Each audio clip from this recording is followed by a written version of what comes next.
اکثر عام جو ہے کم پڑھے لکھے لوگوں میں عوام الناس میں یہ بات مشہور ہے کہ اگر کوئی فوت ہو جائے تو اس کو رونے نہیں دیا جاتا۔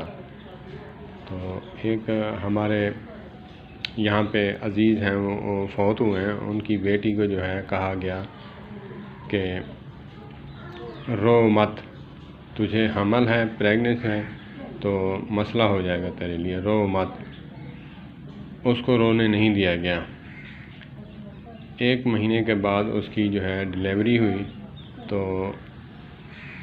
بہت بلیڈنگ ہوئی اور بہت جو ہے نا پریشان ہوئی، اور اس کا ذہنی توازن بھی اس کا جو ہے کم ہو گیا۔ اللہ پاک شفا کاملہ عاجلہ نصیب فرمائے۔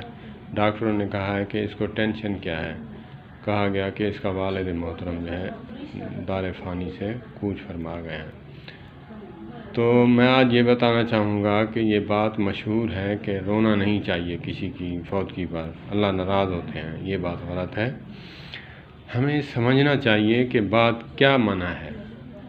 آغ و فغا کرنا، گریبان چاک کرنا، شریعت کے خلاف جو ہے غیر شرعی جملے کہنا، تیرا ٹائم نہیں تھا، میں مر جاتا یا مر جاتی، تو نہ مرتا، یہ غیر شرعی جو الفاظ ہیں، حضرت امام جعفر صادق علیہ السلام رضی اللہ تعالیٰ عنہ فرماتے ہیں، آقا کریم علیہ السلام کی حدیث پاک ارشاد فرماتے ہیں، من ضرب الخدود وشق الجیوب ودعا بدعوی الجاہلیہ او کما قال النبی صلی اللہ علیہ وسلم، کہ من ضرب الخدود، اپنے جو ہے گالوں کو پیٹنا، وشق الجیوب، اپنے گریبان کو چاک کرنا، ودعا بدعوی الجاہلیہ، جاہلیت کے زمانے کی طرح جو ہے آغ و فغا کرنا، یہ منع ہے۔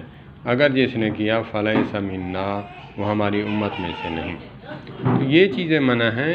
یہ رونا جو ہے، آقا کریم علیہ السلام کا اگزامپل موجود ہے۔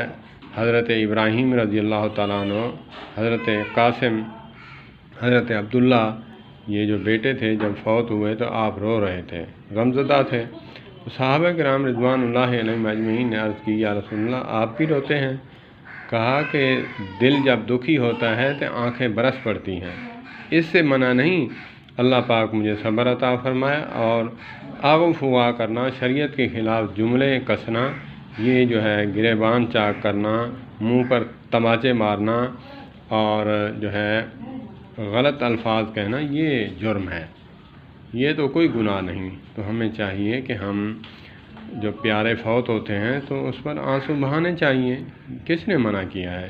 جب دل دکھی ہوتا ہے تو آنکھیں تو برس پڑتی ہیں، یہ تو اللہ کے ہاتھ میں ہے۔ اللہ پاک ہمیں علماء کے ساتھ وابستہ رکھے۔ والسلام علیکم ورحمۃ اللہ وبرکاتہ۔